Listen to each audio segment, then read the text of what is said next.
Assalamualaikum warahmatullahi wabarakatuh. Kami dari kelompok 7 ingin mempresentasikan tentang dasar kromatografi gas atau GC. Adapun anggota dari kelompok 7 yaitu ada Aruna Irani, ada Erza Artasastra, ada Indiana Siti Hawa, ada Muhammad Ramlan Agustian, ada Siti Zahra, dan ada Windy Rifani Aisyah. Berikut pemaparan materi dari kami. Sebelum kita masuk ke materi kromatografi gas, izinkan saya untuk menjelaskan sedikit tentang apa itu kromatografi. Nah, kromatografi adalah sebuah teknik pemisahan yang digunakan untuk memisahkan campuran menjadi komponen-komponennya. Teknik ini memanfaatkan perbedaan dalam laju pergerakan komponen-komponen tersebut melalui dua fase yang berbeda, yaitu fase diam dan fase gerak.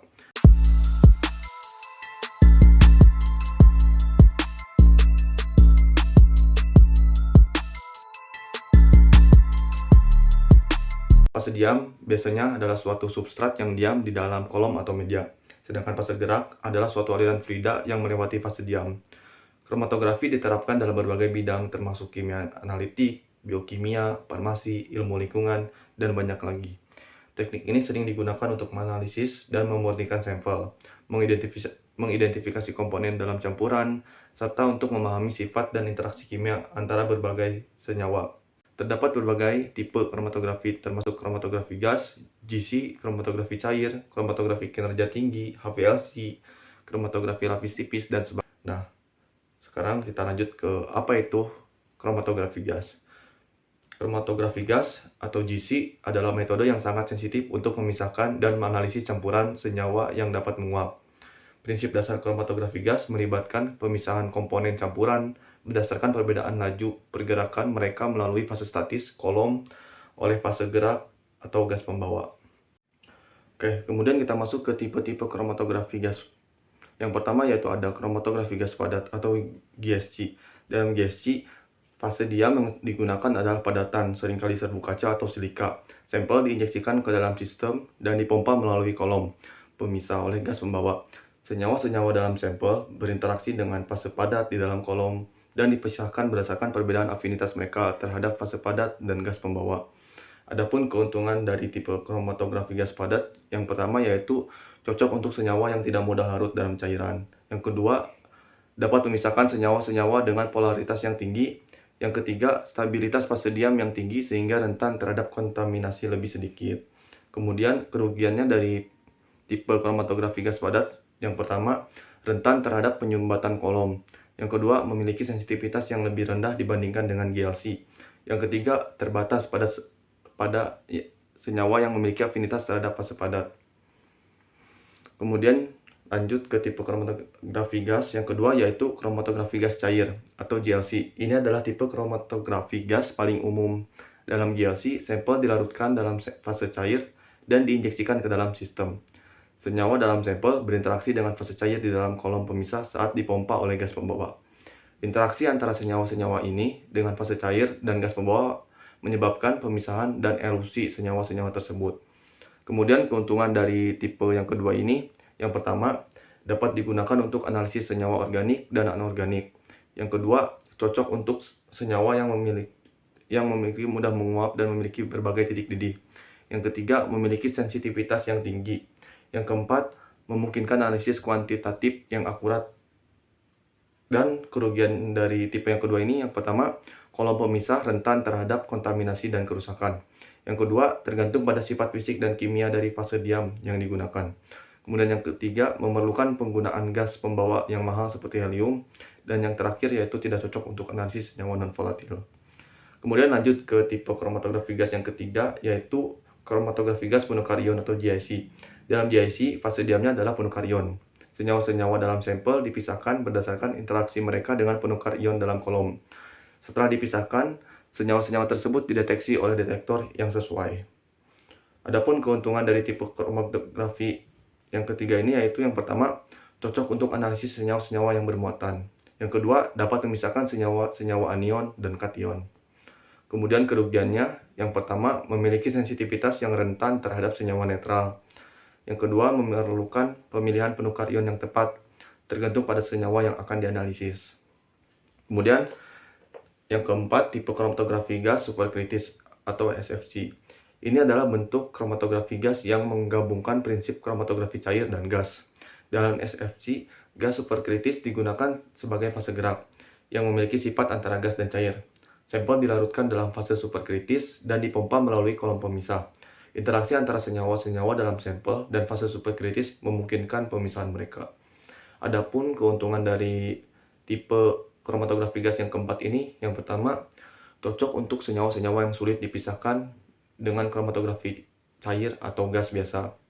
Yang kedua, memiliki kecepatan analisis yang lebih cepat daripada kromatografi cair konvensional.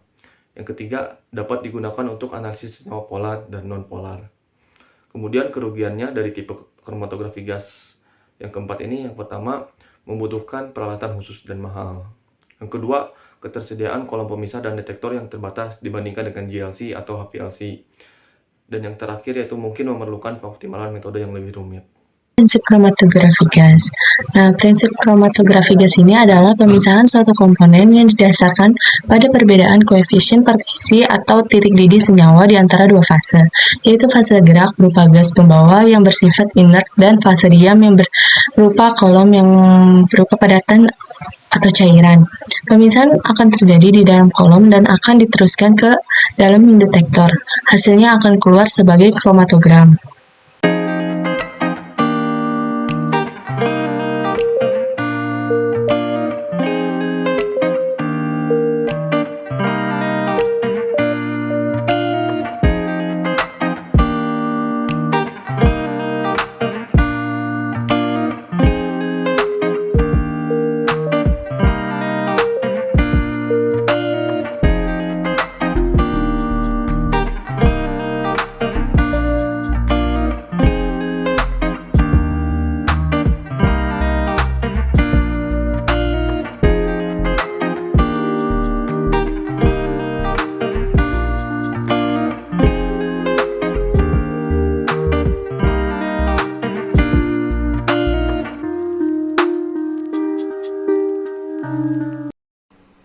Selanjutnya ada skema dari GC.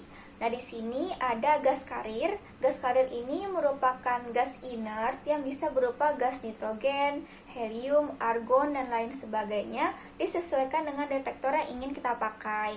Nah, gas karir ini merupakan fase gerak atau merupakan gas pembawa dalam serangkaian kromatografi ini. Lalu, gas pembawa ini akan masuk ke flow controller. Nah, di flow controller akan diatur laju kecepatan dan juga tekanan dari si gas. Lalu di sini ada sampel injektor. Sampel injektor ini merupakan tempat diinjeksikannya sampel. Nah, untuk menginjeksikan sampel itu memakai alat berbentuk seperti jarum yang disebut siring. Lalu ketika sampel itu diinjeksikan, maka sampel itu akan masuk ke dalam serangkaian kolom oven. Nah, di kolom oven akan terset suhu di atas titik didih dari sampel, sehingga sampel yang tadinya berupa cairan akan berubah menjadi fasa gas. Nah, kemudian sampel yang telah menjadi gas ini akan terbawa oleh gas pembawa menuju serangkaian kolom yang berbelit-belit ini. Lalu di dalam kolom ini sudah terlapisi dengan fasa diam, sehingga komponen yang memiliki interaksi kuat dengan fasa diam akan lebih lama untuk keluar ke detektor. Dan sebaliknya, untuk sampel yang memiliki interaksi lemah terhadap fasa diam di dalam kolom akan lebih cepat untuk ke detektor.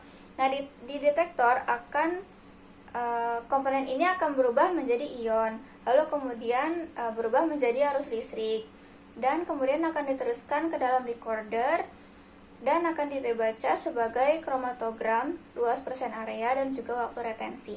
Selanjutnya yaitu ada bagian GC. Nah, pada bagian GC ini yang pertama itu ada karir gas. Karir gas merupakan gas pembawa atau pendorong sampel gas atau liquid atau solid setelah diuapkan. Karir gas bersifat inert secara umum sehingga tidak direaksikan dengan sampel tersebut. Beberapa pilihan karir gas adalah helium, nitrogen, argon, dan hidrogen. Yang kedua itu ada flow control. Nah, merupakan bagian yang mengatur jumlah aliran gas karir sesuai dengan metode analisa yang digunakan. Yang ketiga itu ada injector port yang berfungsi untuk menghantarkan sampel ke dalam aliran gas pembawa atau penginjekan sampel dapat dilakukan secara manual atau secara otomatis. Nah, yang keempat itu ada column oven. Column oven merupakan tempat terjadinya proses pemisahan karena di dalam terdapat fase diam. Ada 3 jenis kolom pada GC, yaitu kolom kemas atau packing kolom. Yang kedua ada kolom kapiler, capillary column, dan yang ketiga itu ada kolom partisif atau preparatif column. Nah, yang kelima itu ada detektor. Detektor ini berfungsi dari detektor adalah mendeteksi senyawa-senyawa yang digunakan di pemisahan oleh kolom sehingga dapat ditampilkan dalam bentuk kromatogram. Oke, selanjutnya kita masuk ke syarat gas pembawa atau syarat dari karir gas tersebut. Yang pertama ada inert atau tidak mudah bereaksi dengan sampel atau zat pada fase diam. Yang kedua adalah kemurnian tinggi, artinya agar pada saat dipisahkan hanya ada senyawa yang akan dianalisis atau tidak terganggu oleh fase gerak. Yang ketiga yaitu viskositas rendah. Karena di sini fase geraknya yaitu gas, maka jika kita menggunakan viskositas yang tinggi akan menghambat pergerakan gas. Kemudian yang keempat itu tahan pada listrik tinggi. Tujuannya agar tahan terhadap fase gerak atau senyawa tersebut tidak mudah terdekomposisi oleh suhu atau thermal yang tinggi. Kemudian untuk syarat sampelnya sendiri itu tuh ada bermacam-macam. Yang pertama, sampel berupa cairan gas yang dapat bersifat volatil. Nah, jenis volatil ini ada 2 bagian. Yang pertama itu sangat volatil, yaitu titik didih antara kurang dari 0 sampai dengan 100. Sedangkan untuk yang volatil, titik didihnya 50 sampai 100 dan 240 sampai 260. Nah, jika lebih dari rentang tersebut, maka sampel tersebut tidak bisa terpisah secara sempurna sehingga dibutuhkan instrumen lain yang dapat mendukung sampel tersebut. Yang kedua yaitu kestabilan tinggi. Kestabilan tinggi artinya pada saat dianalisis atau mengalami pemisahan tidak dapat terdekomposisi atau tidak mudah rusak. Yang ketiga yaitu sampel murni, agar senyawa yang kita inginkan tidak terganggu dan memudahkan untuk menganalisisnya. Yang keempat, cuplikan sampel hanya dibutuhkan kecil yaitu 90 microlight, artinya sehingga akan menghemat sampel. Kemudian untuk fase diam. Fase diam pada kromatografi gas ini berada pada kolom yang merupakan tempat terjadinya pemisahan dari komponen senyawa, bisa berupa padatan ataupun cairan. Nah, untuk cairan sendiri biasanya pada kolom tersebut akan dilapisi oleh cairan tersebut. Selanjutnya, terdapat beberapa syarat fase diam yang berupa cairan. Yang pertama, inert atau tidak mudah bereaksi dengan sampel atau zat pada fase gerak. Yang kedua, tidak bersifat volatil. Yang keempat, stabil secara thermal, artinya tidak mudah rusak, terdekomposisi atau mudah terurai. Yang keempat, tersedia dalam bentuk senyawa tunggal. Nah, di sini agar stabil maka diharuskan untuk bentuk senyawanya itu tunggal sehingga tidak mudah terurai dengan senyawa penyusunnya dan tidak mudah terdekomposisi. Selanjutnya, di sini ditunjukkan tabel. Tabel ini menunjukkan hubungan antara gas pembawa yang harus disesuaikan dengan detektornya. Karena kan di instrumentasi kromatografi gas ini bermacam-macam sehingga detektornya tuh bermacam-macam. Sehingga harus disesuaikan dengan carrier gasnya sendiri dan pilih yang paling efisien. Contohnya di sini ada carrier gas jenis hidrogen akan cocok dengan detektor yang mempunyai hantar panas. Yang kedua ada carrier gas helium yang akan cocok dengan detektor yang mempunyai hantar panas, ionisasi nyala, fotometri nyala, termoionik massa spektroskopi. Kemudian ada yang nitrogen yang akan cocok dengan ionisasi nyala, tangkap elektron, fotometrik nyala, dan termoionik. Kemudian ada argon. Argon dan argon plus metan ini akan cocok dengan Detektor yang mempunyai ionisasi nyala dan tangkap elektron. Kemudian ada gas pembawa karbon dioksida, ini akan sesuai dengan detektor hantar panas. Hasil analisa dari kromatografi gas ialah membentuk kromatogram. Kromatogram sendiri bentuknya seperti garis ataupun grafik yang membentuk kurva. Dan di dalam kromatogram atau kurva tersebut terdapat peak atau puncak. Dan bentuk peak juga sendiri berbeda-beda. Yang pertama, peak yang A, ideal. Peak yang ideal berbentuk runcing, lurus ke atas dan tidak miring ke kanan ataupun ke kiri. Terus yang kedua, yang B, ada bentuk peak yang broad, atau yang artinya peak yang puncaknya tumpul. Dan yang C, ada fronting, yang artinya peaknya lurus, lancip, tapi agak maju ke depan. Dan yang D, ada tailing, yang artinya peaknya membentuk lancip, lurus, tapi agak menghadap ke belakang. Dan yang E, yang terakhir, ada peak yang berbentuk double, atau artinya peak yang membentuk kurva tapi di puncaknya terdapat dua puncak yang double.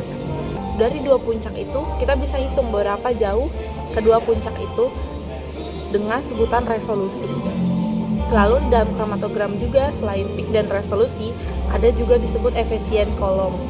Efisien kolom ini dilihat dari banyaknya jumlah plat dalam kolom yang memberikan hasil puncak yang lebih kecil, maka efisien kolomnya akan semakin pendek. Dan juga ada HETP atau singkatan dari High Equivalent Theoretical Plate atau bahasa Indonesianya JSPT atau singkatan dari jarak setara plot teoritis, yaitu tinggi atau panjang kolom yang cukup untuk tercapainya keseimbangan antara solut dan fasa gas dalam fasa cair. Juga ada terbentuk laju optimum. Faktor-faktor yang mempengaruhi pembentukan kromatogram ialah pertama ada difusi eddy. Difusi eddy ini membentuk pusaran yang disebabkan antara perbedaan lintasan yang ditempuh. Terus yang kedua ada difusi molekular. Difusi molekular ini di mana molekul-molekul yang ada di dalam senyawa tersebut bergerak dalam arah yang salah disebabkan karena adanya difusi. Terus yang ketiga ada keseimbangan yang lambat. Ini karena adanya perbedaan waktu penambahan dari tiap molekul. Dan yang terakhir adalah harga KD yang tidak tetap. Berikut saya terangkan tentang kelebihan dan kekurangan dari kromatografi gas. Kelebihannya yaitu pertama mempunyai kekuatan resolusi yang tinggi. Terus yang kedua memiliki sensitivitas yang tinggi. Yang ketiga kapasitas puncak yang tinggi. Keempat ketelitian dan presisi yang tinggi. Kelima dapat memisahkan campuran yang kompleks. Keenam, dapat melarutkan senyawa yang berkerabat dekat atau volume sampel kecil yang dapat dipisahkan. Dan juga ada kekurangannya. Kekurangannya pertama terbatas pada senyawa yang mudah menguap. Kedua, analit dapat berurai pada suhu yang tinggi. Dan ketiga, analit juga bisa bereaksi dengan fase diam. Dan keempat, terbatas pada berat molekul yang rendah hingga sedang. Yang kelima, tidak kompatibel terhadap sampel air. Yang keenam, tidak cocok untuk senyawa dengan titik tinggi. Yang ketujuh, tidak cocok untuk analit polar. Slide selanjutnya akan dijelaskan oleh teman saya. Pengaplikasian kromatografi gas atau GC. GC banyak diaplikasikan dalam industri petrokimia, medis dan kesehatan, pemantauan lingkungan, biokimia, pengujian makanan, dan bidang lainnya. Selanjutnya ada contoh pengaplikasian GC dalam bidang kimia. Yang pertama ada analisis alkil-alkil timbal hidrokarbon, CO, aldehida, keton, SO2, H2S, dan beberapa oksida nitrogen. Yang kedua, ada analisis polutan senyawa organik volatil dalam air dan sedimen seperti benzen, toluen, dan silen. Yang ketiga, ada pengujian kemurnian dan kualitas terhadap minyak permen, peppermint oil, minyak jeruk, minyak sitrat, dan minyak olive linalol. Demikian presentasi dari kami. Adapun kesimpulan yang dapat kami tarik dari pembahasan hari ini yaitu kromatografi gas merupakan salah satu metode pemisahan yang melibatkan komponen campuran berdasarkan perbedaan laju pergerakan melalui fase statis atau kolom oleh fase gerak atau fase pembawa. Kromatografi gas dapat diaplikasikan di berbagai bidang industri. Sangat bermanfaat untuk analis dalam memudahkan proses analisa komponen dalam sampel. Demikian presentasi dari kami. Wassalamualaikum warahmatullahi wabarakatuh.